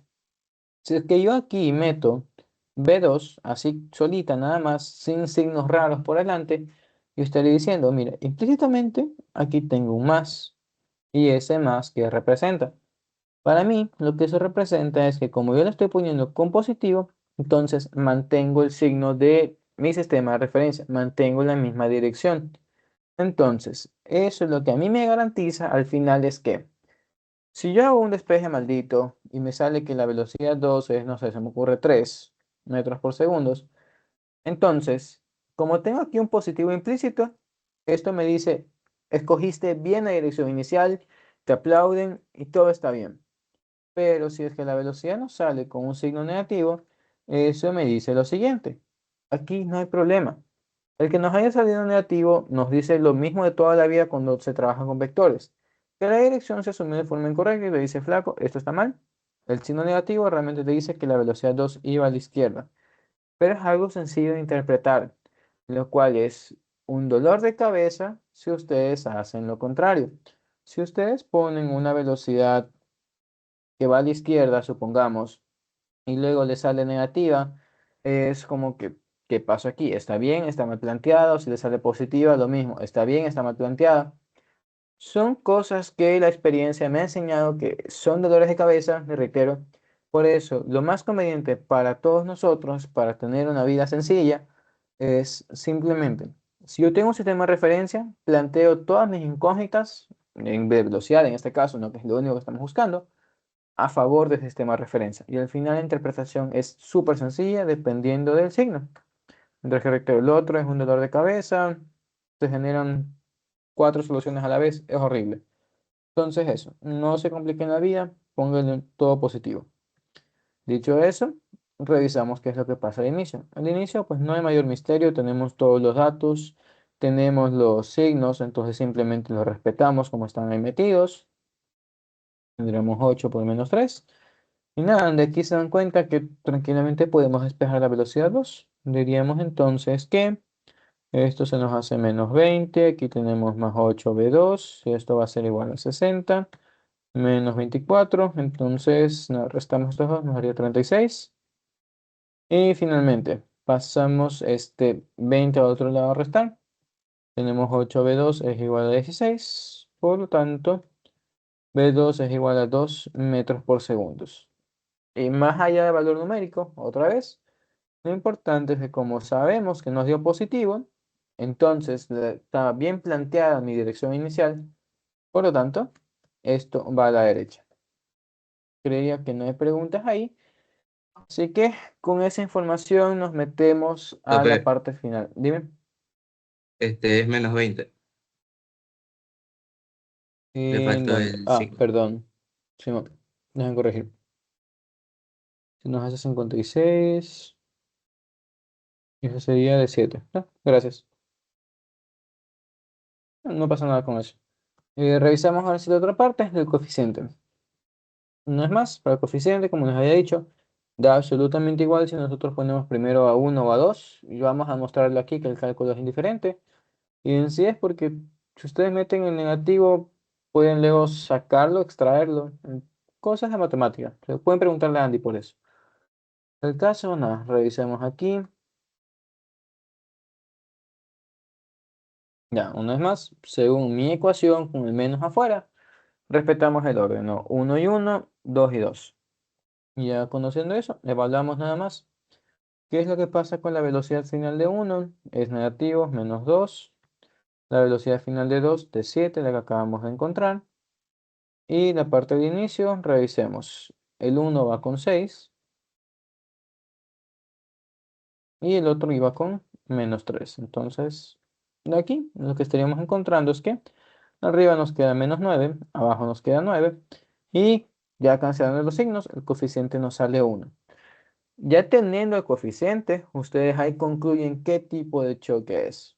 Por lo tanto, podrían decir, es un choque perfectamente elástico.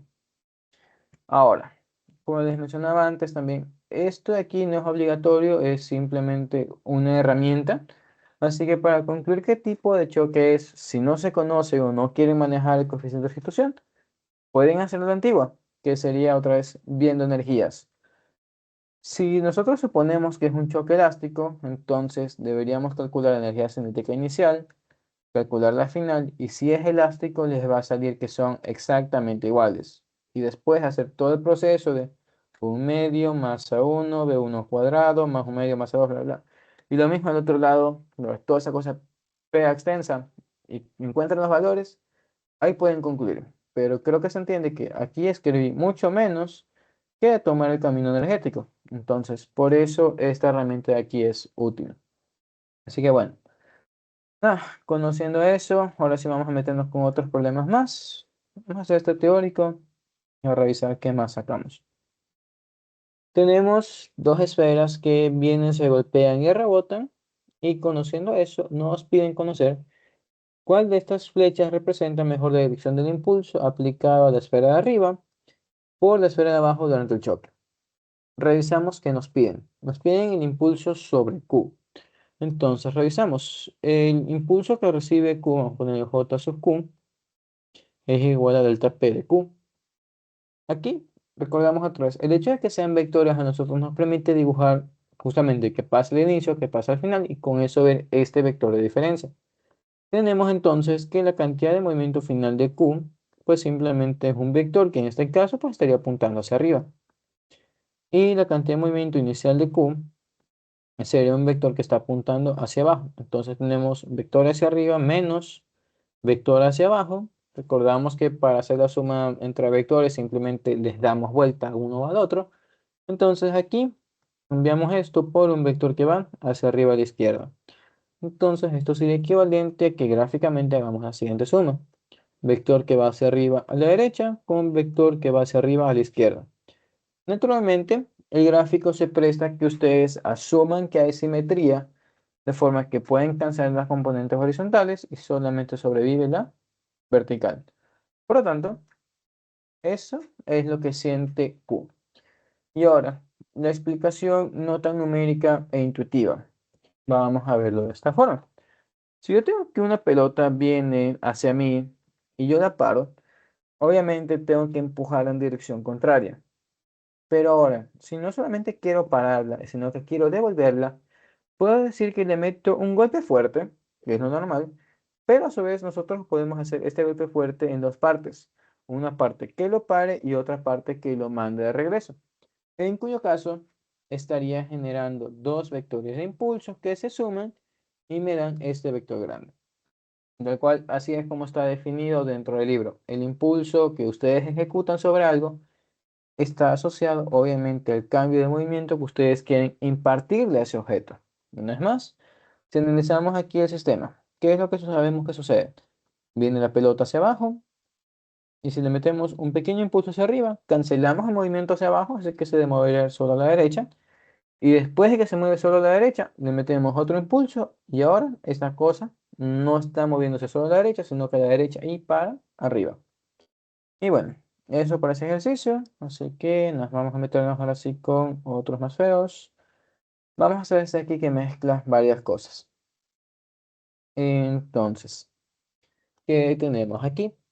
Tenemos una esfera colgante que sería esa esfera azul que ustedes ven, la cual está colgando de un alambre y de repente viene una flecha que se clava y genera que esto dé vueltas. Entonces, nos piden conocer algunas cosas. Primero nos piden conocer la tensión del alambre cuando la esfera estaba en reposo, es decir, antes de que viniera la flecha e impacte. Así que vamos a ver qué pasa ahí. Para encontrar la tensión del alambre, pues vemos con qué interactúa el alambre y eso simplemente darle largas, algo que ustedes identificaron al inicio, que es simplemente hacer diagrama de cuerpo libre a la esfera.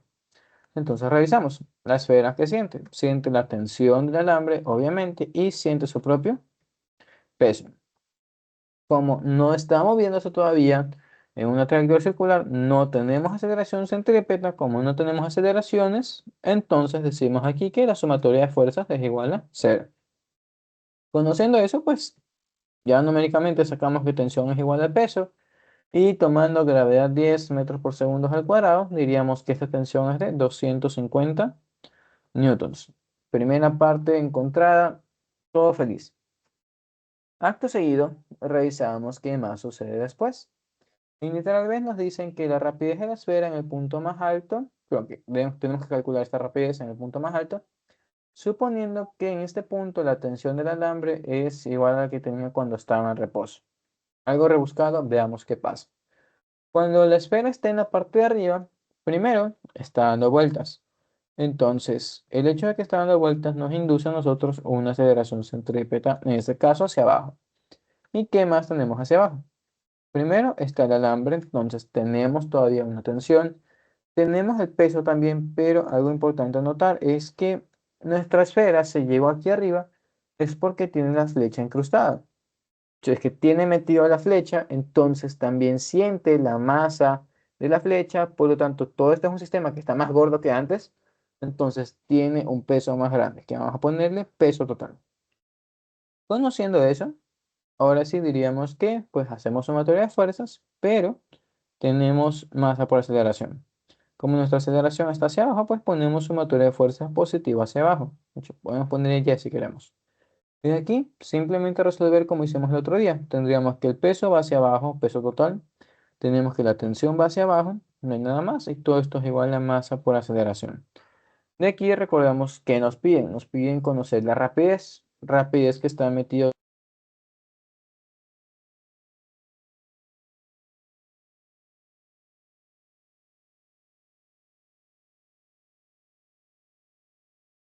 Profe, se mutió.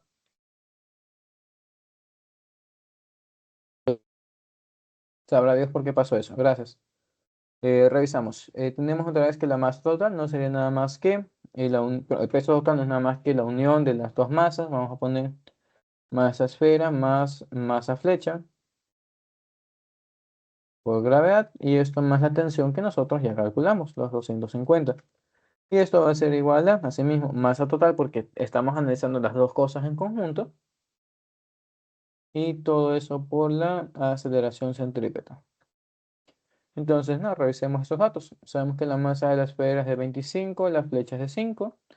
Entonces, aquí tendríamos 30 con gravedad, que se nos haría 300 más los 250, y esto va a ser igual a 30 AC.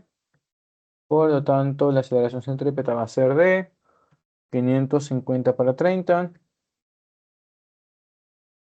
Y nada, vamos a calcular eso de ahí. No, no puede que se cancele con el radio. Dejémoslo así nada más.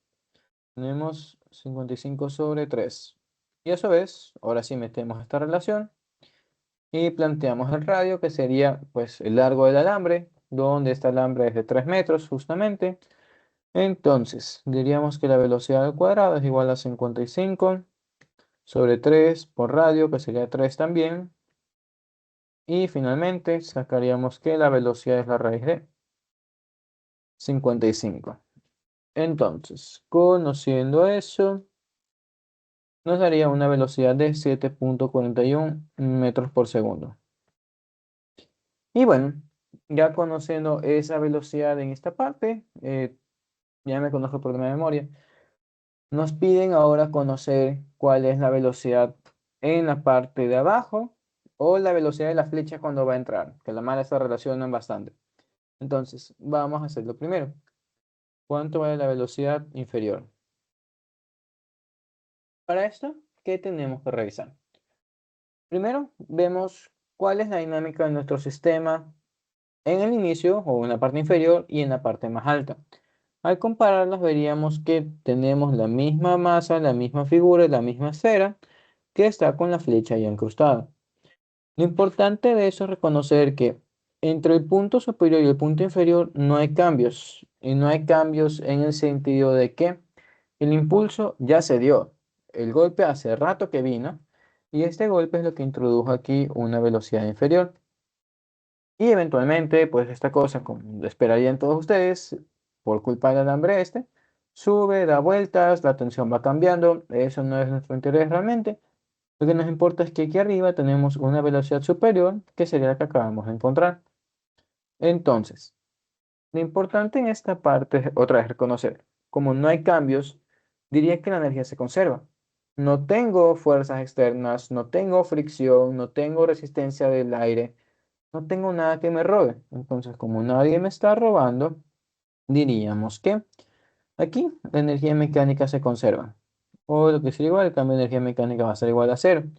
Y para poder hacer nuestra comparación, vamos a decir que este es el punto A, este es el punto B. Y ahora sí planteamos que energía mecánica en el punto A es igual al punto B. Y ahora sí revisamos qué energías tenemos. Para esto, igual que hicimos el día de ayer, deben tener en cuenta que siempre que tienen alturas hay energía potencial, pero cuánto vale depende de su sistema de referencia. Entonces vamos a plantear que por aquí y es igual a cero, y ya conociendo eso, pues podemos decir que al inicio solo tenemos energía cinética. Cinética de A, potencial gravitacional de A, que de una vez la matamos, se hace cero, y revisamos qué pasa en B. En B tenemos altura, entonces existe gravitacional en B, y tenemos cinética porque sabemos que se está moviendo. Entonces, de aquí tranquilamente despejamos la velocidad del punto A, y con eso podemos avanzar a la última parte. Diríamos entonces que nada, tenemos un medio, masa total, porque ya está todo junto, por la velocidad de A al cuadrado, es igual a masa total por gravedad por altura.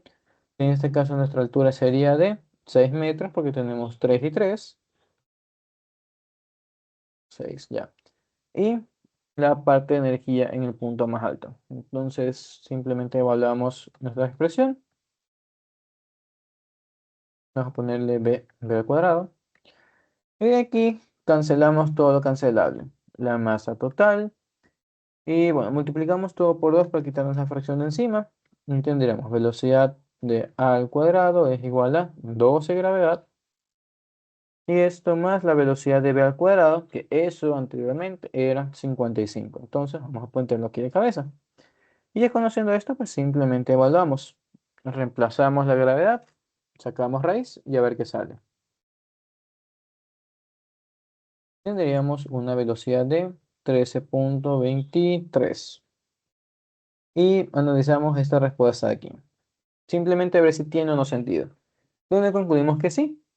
Para yo poder llegar a una parte superior, necesito o que venga una fuerza externa y genere energía, o yo tener energía suficiente para llegar arriba. ¿Y cómo sabemos que tenemos energía suficiente? A breves rasgos, no hemos hecho los cálculos, aunque sería un cálculo redundante porque estaríamos revisando. A ver, esta velocidad de aquí representa energía suficiente para tener 6 metros de altura y tener esta velocidad. Estoy reemplazando ahí mismo, entonces es redundante como menciono. Pero lo otro es simplemente la comparación de velocidades. Como dijimos hace rato, yo no tengo más ingresos de energía, entonces sería imposible que aquí abajo tenga una velocidad, qué sé yo, de 6 metros por segundo y aquí arriba tengo 7.41 y aparte gané altura. No, estaríamos diciendo que al final tengo más energía que al inicio.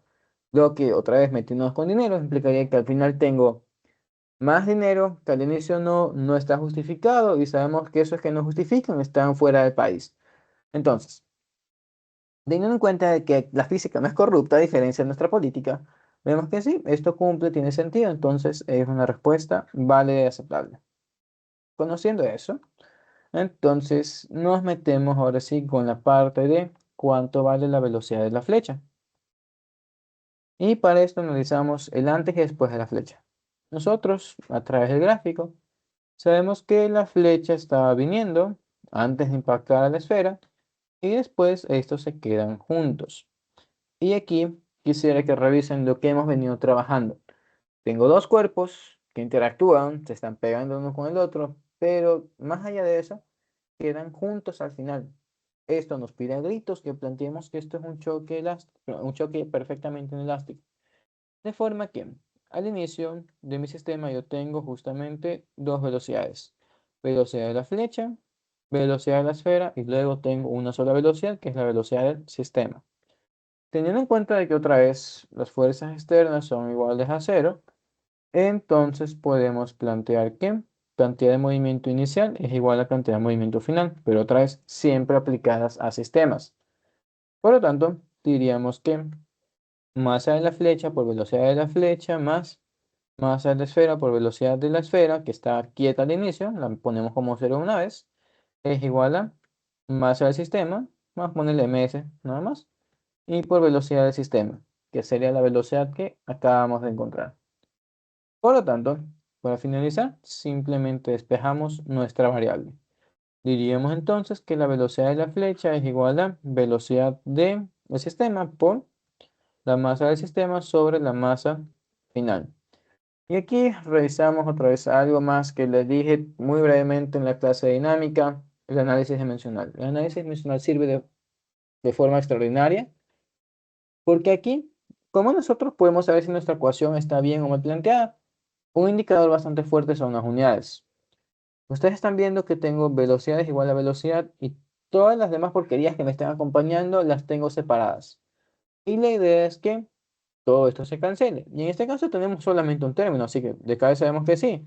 Las unidades se cancelan, me quedan unidades de velocidad, por tanto la ecuación está bien planteada o al menos dimensionalmente lo hemos hecho bien. Así que bueno, eso le sirve también energía para saber si están bien o no. Dicho eso, ya simplemente terminamos. Diríamos que aquí tenemos 13.23, la masa del sistema era de 30, la masa de la flecha es de 5. Multiplicamos estas cosas por 6.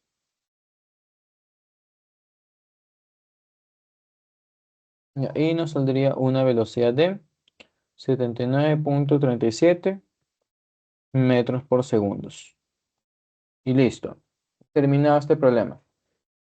Como reitero, es un poquito extenso y naturalmente en lo que cambia el problema, les comento, ese fue la pregunta de examen que a mí me dijo, necesitas acompañamiento. Fue que me metí a un curso con un personaje que Es Jonathan, cuando fui alumno, y por él estamos acá. Por su culpa aumenté mi promedio, que para mí 70 fue bajo, no como todo novato que está con ese espíritu de debo sacar las mejores notas, 70. Qué asco, me moría. Entonces, ajá, por eso me metí en curso y una cosa llevó a la otra, mejor promedio, terminamos en maestría. Así que bueno, el resumen de eso es busquen ayuda si la necesitan, nunca está mal. Y no necesariamente pagada, tienen ayudantías gratis, tienen grabaciones. Pero bueno, quitándome esa espinita de encima, que digo, ese ejercicio es feo, me costó en su momento, nos metemos con otra cosa. Así que revisemos eso de aquí. Tenemos una pelota de billar que se deja caer de cierta altura y choca contra una mesa. Entonces, el sonido que produce, ¿de dónde sale? Revisemos eso de aquí. En mi clase más extensa, las que están grabadas, les explico a fondo eso. Para la mala, el sonido no es nada más que un movimiento de presiones de aire. Básicamente, el aire y en general todo lo que nos rodea, todas las cosas son como elásticos. Todas se pueden comprimir o se pueden estirar. Como una cuerda que se puede comprimir y estirar, un bolsito de tela, metal también se puede comprimir y estirar, que sea más difícil es otra cosa, pero todo se puede. Y esto induce que nosotros estar comprimiendo y moviendo aire, como cuando soplan y cuando escuchan un sonido bastante fuerte, sienten un golpecito de aire. Ustedes tienen aire en movimiento y aire comprimido. Entonces, este aire, que la mala, como les digo, es un resorte más, está moviéndose, tiene masa, tiene energía cinética y tiene energía elástica. Entonces, analicemos qué es lo que pasa cuando dos carros vienen y se chocan. De hecho, aquí están, ya. Tenemos dos carros que vienen y se chocan, como podrán escuchar, hay un sonido. ¿Qué es lo que pasa con ese sonido? Más allá de que las dos personas que ocupan los carros empiezan a darse cariños verbales, el sonido que nosotros percibimos nace de que el sistema está perdiendo energía. Y esta energía que está perdiéndose es energía que el sistema ya no puede utilizar. Vamos a analizar esto de nuevo. Ustedes pueden utilizar el sonido para algo, más allá de para escuchar música bonita o basura, si es que escuchan a Bad Bunny y cualquiera de sus amigos. El sonido no nos sirve para mover cosas. El sonido no es mecánico. Entonces, esta energía que escapó, nosotros la podemos representar como una pérdida de energía mecánica. Y si recordamos los tipos de choques que nosotros estábamos viendo, los choques que tenían pérdidas de energía eran o el perfectamente inelástico o inelástico, no el elástico, de forma que podemos ir descartando cosas. Una vez más, en un choque elástico se conserva la energía, toda energía útil inicial es igual a toda energía útil final. Si nosotros sentimos, escuchamos sonido, es porque la energía abandonó ese sistema útil y está haciendo algo más, está haciendo un extra. Por tanto, en un choque elástico nosotros no escuchamos sonido porque jamás perdemos o invertimos energía en generar sonido. Entonces, se puede ser ahí. Revisamos los demás. Esto me habla de choque elástico. Vale la pena analizarlos. Este me dice choques elásticos. Se va, no me sirve. De cabeza estaría mal. Y bueno, la última también nos da bastantes cosas. Revisemos los otros textos. El B. Tenemos un choque inelástico. Nos dice que la pelota no se deforma y rebota, pero se deforma en la mesa. Algo rebuscado, lo analizamos luego. Veamos la C. La C nos dice que tenemos un choque inelástico, ya que se pierde energía en el choque, se la transfiere a la mesa y esta restituye parte de esa energía a través de vibraciones que convierten el aire en sonido. Está bastante explícito, nos está describiendo justamente qué es el sonido, que son vibraciones o perturbaciones del aire, y nos está mostrando cómo carajo la energía de la pelota llega al aire, nos da una cadena continua. Entonces, para mí, eso estaría bastante bien. Vamos a revisar la última. Nos dice que utilizando el principio de conservación de energía, desde que se suelta la pelota hasta el momento del choque, se puede calcular la velocidad de rebote y como esta disminuye, calcular la velocidad de la onda acústica que se produce. ¿Ok? ¿Qué nos está intentando decir esta de aquí? Vamos a plantearlo. Aquí me hablan conservación de energía. Conservación de energía es la energía total de un sistema. Y aquí no es solamente la parte mecánica, sino aquí se considera todo. Parte acústica, parte química, parte nuclear, cualquier energía que ustedes quieran. Entonces, ¿qué pasará con la energía de mi sistema? Esa energía sí se conserva. tenemos que vamos a tener energía de la pelota y tenemos energía de el sonido. Entonces, teniendo en cuenta de que al inicio pues no hay sonido porque no había un rebote todavía, nosotros podemos calcular la energía de la pelota, la energía potencial podríamos decir, se suelta, podemos encontrar a su vez la velocidad que tiene abajo, pero al final de cuentas, como no hay sonido todavía, cualquier energía de la pelota que calculemos va a ser igual a energía del sistema. Entonces, perfecto, sí podemos calcular la energía del sistema. Y después, cuando existe un rebote, encontraremos que hay sonido y la energía de la pelota, nosotros la podemos calcular. Podemos ver la velocidad de rebote, de forma que, como la energía del sistema es constante, tenemos energía de rebote, podemos calcular también la del sonido. Entonces, ¿qué más podríamos hacer aquí y por qué terminamos de perder la última opción? La última opción deja de estar correcta porque si bien nosotros podemos calcular la energía del sonido, nosotros no podemos calcular la velocidad que tiene esa onda del sonido, al menos en su nivel no, porque nosotros no conocemos cuánta masa de aire se está moviendo.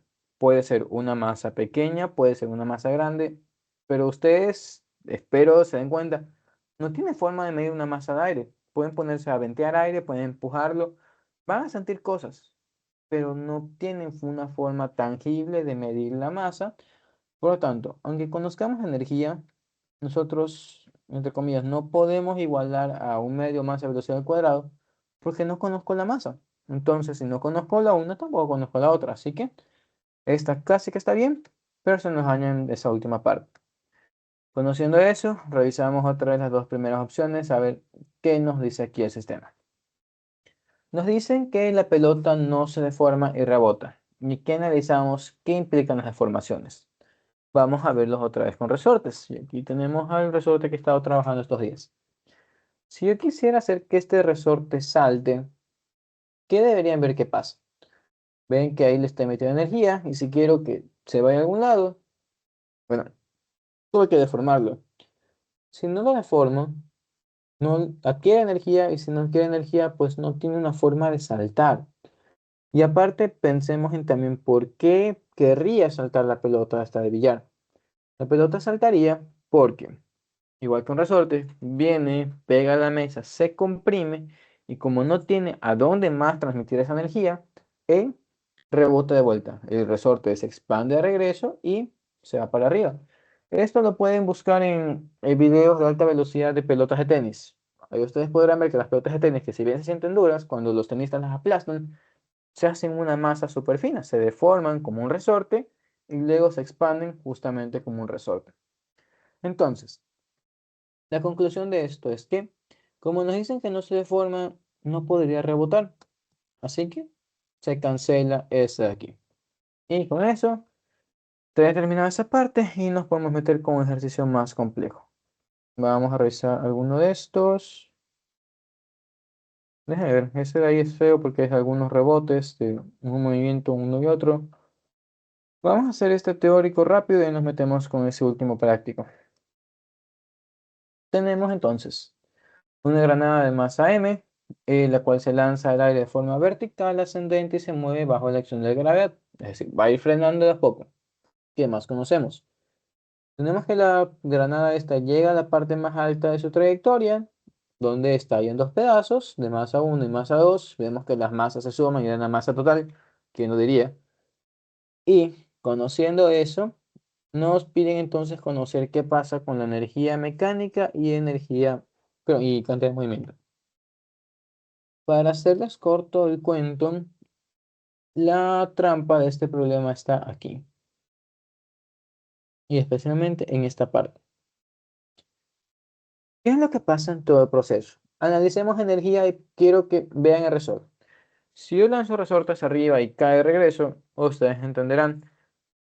Para que el resorte haya saltado, yo le metí energía. Pero apenas dejo de tocarlo, ya estoy dejando de meterle energía. Pero mi bebé está en la ventana, no estoy viendo. Ya, apenas suelto, deja de tener un ingreso de energía y todo lo que él haga depende solo de él. Poniendo otro ejemplo, sería como que su desempeño en la universidad depende de ustedes, pero el cómo llegan depende de sus padres. Sus padres les dan por el pasaje o los van a dejar Dice, mijito, que te vaya bien, es una bendición, y allá van ustedes. Lo mismo estaría pasando aquí. Lo que sea que pase con el resorte después de que pierde contacto, depende de él. Y analizamos que como no hay pérdidas de energía, entonces toda la energía se conserva en todo este trayecto. Pero encontramos otra cosa más. Estamos hablando de todo el proceso, que incluye todos los posibles tiempos entre la subida y la bajada, donde, como estamos diciendo, sube y baja. Estos son movimientos, son vectores. Entonces, al inicio tenemos una velocidad que va hacia arriba y luego tenemos una velocidad que va hacia abajo. ¿Qué es lo que va a pasar aquí? Otra vez, aquí estamos suponiendo que no ha explotado nada, pero solamente aquí quisiera que ustedes me digan, ¿se conservó la cantidad de movimiento? Igual que hace rato, pero ya que me digan que no, porque los vectores están opuestos. Y como estamos comparando vectores, de cabeza estos dos vectores no son iguales, así que no se conservó la cantidad de movimiento. Habiendo hecho este análisis, revisamos ahora sí qué es lo que pasa en la parte más alta. Veríamos que de forma similar, mi granada se lanza con una velocidad inicial, poco a poco va perdiendo velocidad hasta que eventualmente tiene velocidad vertical de cero. Como tenemos vertical de cero, una vez más analizamos los vectores. Aquí encontramos una cantidad de movimiento inicial, aquí una cantidad de movimiento intermedia, aquí una cantidad de movimiento, vamos a ponerle que C, vamos a poner que este es B y vamos a decir que este es A mejor. ¿Qué es lo que me interesa ahí? Antes de la explosión, como estamos viendo, la masa obviamente es la misma, es constante, pero mi vector de velocidad está cambiando. Entonces, en todo el trayecto, mi cantidad de movimiento no se conserva. Es algo constantemente cambiante y peor cuando explotes. Cuando mis pedazos de estos exploten, voy a tener un pedazo que tiene un vector en un lado, un vector en otro lado, van a tener distintas direcciones, se hace un lío. Pero lo importante aquí es otra vez reconocer que no se nos conservó la cantidad de movimiento en todo el recorrido, incluyendo la explosión, y después de la explosión tampoco se conserva la energía cinética. Porque, como nos dice el problema, acá, bueno, aquí, ¿qué cinéticas tenemos antes de la explosión? Cero. Después de la explosión, ¿tenemos cinéticas? Sí tenemos. Entonces, estaría pasando lo mismo que ha pasado en los otros problemas con granadas, que gana energía, pero esa energía es porque era energía química. Entonces, en resumen, no se conservan ni la energía mecánica ni la cantidad de movimiento. Y ahora, el resumen de este problema. Estas cantidades, la energía y la cantidad de movimiento, generalmente son funciones del tiempo. Y como son funciones del tiempo, muchas veces en el tiempo ocurren cosas que provocan cambios. Entonces, de forma general, ni la energía mecánica ni la cantidad de movimiento se conservan a través del tiempo. Se conservan en instantes. Probablemente esto depende del problema específico con el que estén lidiando. Pero bueno, otra vez, si ven una evolución temporal como aquí, analicen todos los trayectos. ¿Qué pasa al inicio? ¿Qué pasa al final? ¿Qué pasa en medio? Y así llegan a su respuesta. Entonces, nada, quitándonos eso encima, vamos a terminar con esta de aquí, donde tenemos que hacer bastantes dibujos. Así que revisemos. Tenemos dos personas, Andrés y Beatriz, o persona A y persona B, por eso están los nombres, los cuales están de pie sobre una caja en reposo en la superficie horizontal sin fricción de un estanque congelado. Conociendo esto, nos dicen que la masa de A es de 75 kilogramos, la de B es de 45 kilogramos, y nos dan la masa de la caja. Ellos recuerdan que tienen que ir por un cubo de agua, así que los dos saltan horizontalmente desde encima de la caja. Para esto, nos dice que Andrés salta primero y Beatriz lo hace unos segundos después. Inmediatamente después de saltar, cada uno se aleja de la caja con una rapidez de 4 metros por segundo relativa a la caja. Entonces, conociendo eso y teniendo un sistema respecto al suelo, nos piden conocer cuál es la rapidez final de cada uno de ellos, no, perdón, de la caja, si es que ambos saltan en el mismo sentido. Algo rebuscado. Pensemos qué está pasando aquí. Vamos a ver de una forma más sencilla. Si ustedes en este momento están en una silla de oficina, de las que tienen ruedas, habrán notado que si se levantan, la silla se va en dirección contraria a ustedes.